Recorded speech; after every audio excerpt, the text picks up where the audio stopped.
I am the Tofu Golem. Please enjoy the video. In this video, I will show how to make canned baked beans. Start by draining excess liquid and gathering beans, brown sugar, mustard, ketchup, onion, bacon, and spices. Heat a skillet, sauté onion and bacon until golden, then add beans and sauces.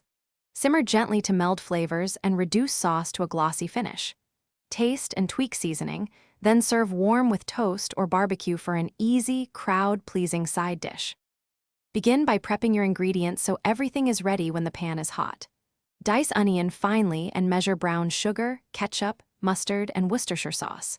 Sauté onion in a little oil until soft, then add bacon or smoked paprika to build savory depth. Stir constantly when adding sugar to prevent sticking.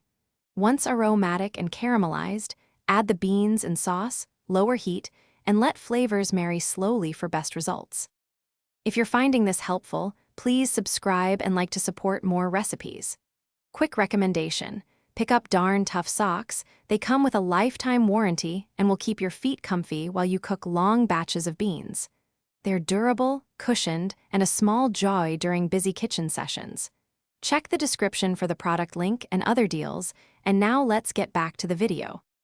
After combining beans and sauces, bring the mixture to a gentle simmer and lower the heat. Let the pot bubble softly so sugars meld with savory elements without scorching. Stir occasionally and skim any excess foam or fat. Taste after 15 minutes and adjust sweetness, acidity, or salt in small increments. Finish with a splash of vinegar or a pinch of smoked salt to brighten the dish before serving hot alongside grilled meats or crusty bread. Thanks for watching. Consider subscribing if we helped you today.